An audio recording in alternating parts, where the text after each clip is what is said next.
Welcome to the second lecture on axial flow compressors. In this lecture, we will consider the velocity triangle for the axial flow compressor. And here we have a rotor, and this is a 4-stage rotor, and 4 rows of rotor blades have been shown over here. And when this is assembled inside the casing, 4 rows of stator vanes will also come. Now we consider the same rotor in the vertical position, and here the axial direction is vertically downward, and that is the direction in which the flow occurs.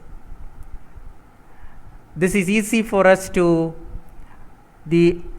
draw the 2D sectional view of the stator vanes and rotor vanes and draw the velocity triangle. So that's why this the rotor in vertical position is considered.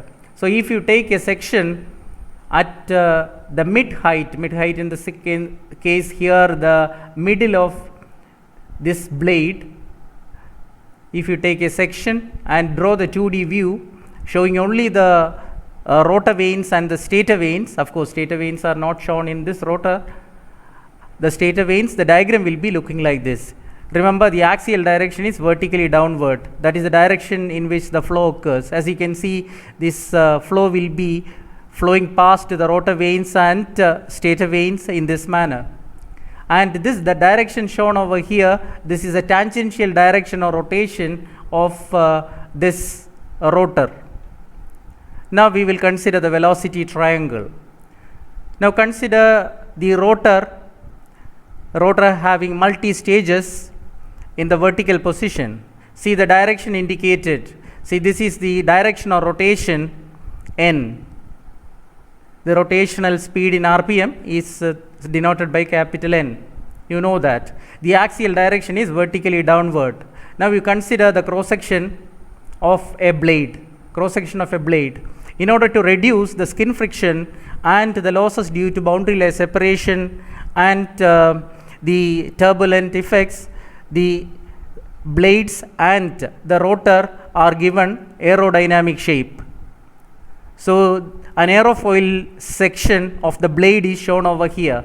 See, that is the section taken at 1, 2. See, 1, 2 is the mid of the blade, this blade. So if you take a section here, then it will be like this, that is magnified. So this is the tip 1 and this is tip 2.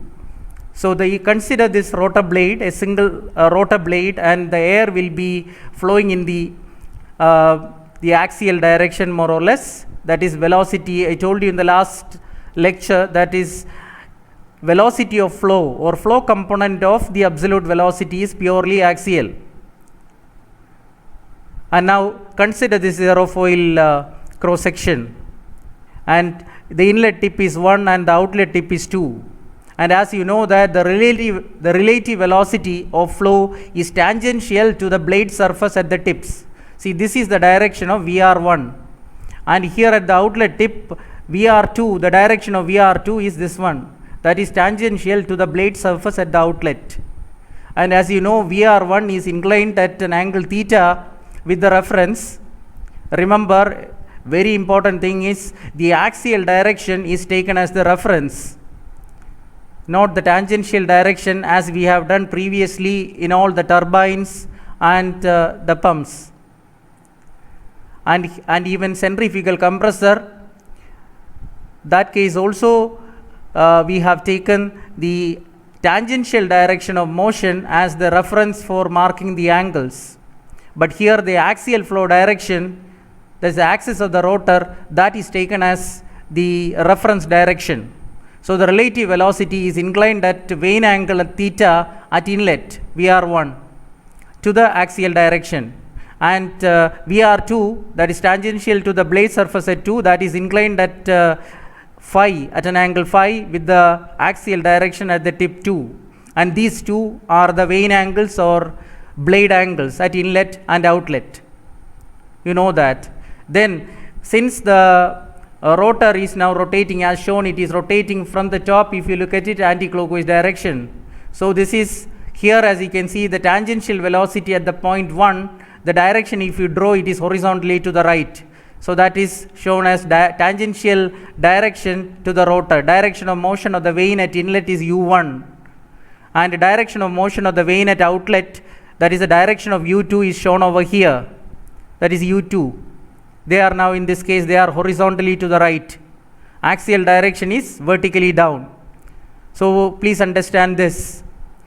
So as you know, the velocity, the absolute velocity now, the absolute velocity of air entering, so that will be at an angle alpha, that is guide vane angle, to the axial direction, because that is the reference direction in this case. And absolute velocity of air will be leaving the outlet tip at the direction beta, that is the guide blade angle at outlet with the axial direction. And the basic nomenclature of these parameters and all, this we have studied for all other unsymmetrical vanes. That is valid here, except the reference direction. The reference direction here is axial. Now we know from the earlier lecture that is axial flow component of velocity, absolute axial flow component of absolute velocity, that is kept constant. Vf1 is equal to Vf2, you can write that is equal to Vf. And also, and we explained in the previous lecture that the tangential velocity of the blade or the rotor at inlet and outlet, they are the same because the radial distance is constant, that is d1, r1 is equal to r2 and d1 is equal to d2. So therefore u1 is equal to u2 is equal to, you can mark it as u. And now the other important things, other important idea we have is absolute velocity. Absolute velocity of air that is entering the rotor blade and leaving the rotor blade, if you consider V2 and V1, V2 will be greater than V1 due to the energy addition or energy transfer from the rotor to the fluid. And as we discussed in the last lecture, but the relative velocity due to the increase in flow area between the vanes, between inlet tip and outlet tip. So between the flow areas, if you consider between 1 and 2, so that area increases, and as a result the relative velocity at the outlet tip will be less than the relative velocity at inlet tip, and that give rise to, or that is responsible for the static pressure rise for the while the flow takes place through the rotor blade.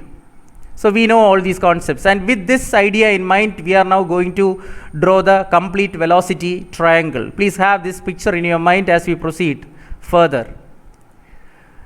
See, the absolute velocity of air at inlet 1, V1, is inclined at an angle alpha to the axial direction, that is guide vane angle at inlet. That's what we are going to draw next. Absolute velocity of air at outlet 2, that is V2, is inclined at an angle beta with the axial direction, that is guide vane angle at outlet. See, consider this.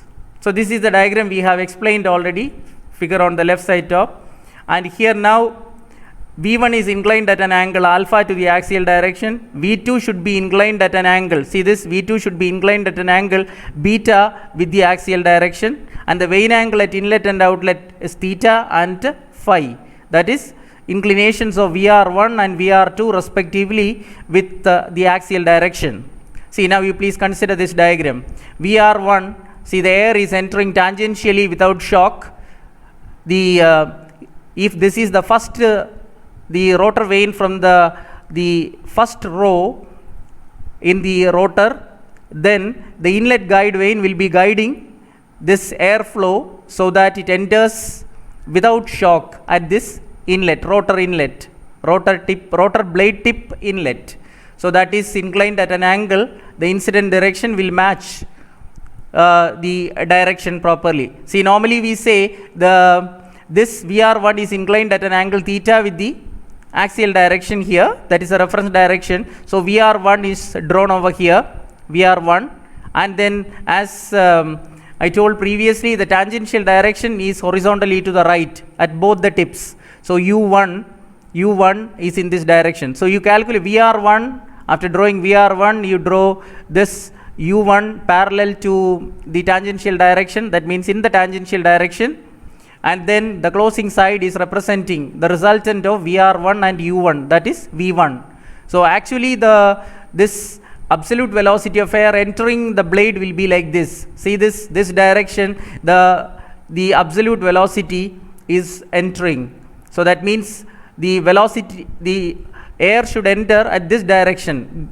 The inlet guide vane should guide the flow at this angle, so that after all the relative velocity becomes tangential to the blade surface at the inlet. So that is the idea. So this is the triangle VR1, U1 and V1. So that will complete our velocity triangle at inlet. Now you consider the component of velocity, absolute velocity, one in the direction of U1 and one perpendicular to U1. So the component of V1 in the direction of U1, that is called whirl component of velocity. What is that? Tangential component of the flow velocity at inlet tip. So tangential component of the fluid at inlet, or tangential component of absolute velocity of fluid at inlet, you can say like that, that is VW1. And which is the other component? The axial flow component. So V1 is split into two components, VF1 and VW1, and their resultant is V1. So this completes our inlet velocity triangle. So now outlet velocity triangle. So the outlet velocity triangle, the air is leaving tangentially at the surface. The relative velocity must be tangential at the blade to the blade surface at the point 2, at the exit tip 2. And you know that VR2 is less than VR1 as explained earlier. So VR2 is shown here. And then what about U2? U1 is equal to U2 is equal to U. So we know that. So therefore with the same magnitude you can draw this U2. And the closing side definitely will represent the resultant V2. V2 is the vector sum of VR2 and U2. So that completes the velocity triangle at outlet. So important thing to note that V2 is more than V1. So here V1 is this much, it is inclined at an angle alpha with the axial direction, but here V2 is the dimension is this much, that must be more than V1 due to the energy addition, as we explained earlier, that is inclined at an angle beta with the axial direction. And now V2 here also have two components, one in the direction of U2 and one perpendicular to U2. The component of V2 perpendicular to U2, that is the axial component VF2, and the component of V2 in the direction of U2, that is a tangential component of the absolute velocity of air at outlet. So that is VW2, or whirl component of velocity we say. So this VF2 and VW2 are rectangular components of V2. And the angles, as I explained, VR2 inclined at an angle phi with the axial direction, V2 is inclined at an angle beta with the axial direction. So important to note that is V1 is inclined at a smaller angle alpha with the axial direction, V2 is inclined at a greater angle beta with the axial direction. Obviously beta is greater than alpha, as you can see in this diagram. And for there is a case of symmetrical blading, and if symmetrical blading is employed, then beta will be is equal to theta. What is beta? That is guide vane angle at outlet. The inclination of V2 with the axial direction is B2, and that will be equal to the vane angle at inlet, that is inclination of VR1 with the axial direction. So beta is equal to theta, and also angle phi. What is phi? That is the vane angle at outlet, that is inclination of VR2 with the axial direction, and that will be equal to the guide vane angle at inlet, that is alpha. What is that? Inclination of V1 with the axial direction. And important thing to note, I repeat, VR2 should be less than VR1 and V2 is greater than V1. And VR2 less than VR1, that really represents the static pressure increase. V2 greater than V1, that really represents the energy addition in the flow, energy addition to the flow as the flow proceeds, flow is taking past the rotor blade. So with this the triangle is, the construction is complete. So important thing is that this part is a mirror image of this, and the base of this triangle and base of this triangle are same. u1 is equal to u2. That you should understand even while drawing. And this altitude of the triangle here vf1 must be equal to vf2 altitude. So the base and altitudes of these two triangles are same. And we have this one, if you take an image, so that this is the mirror image of this one. So here theta for symmetrical blading, as I told you, this theta here, that should be equal to beta here, and this angle alpha here, that must be equal to angle phi here.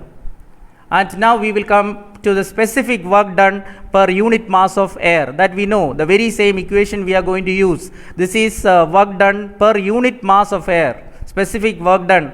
This work done by the impeller or by the rotor on air per unit mass of air.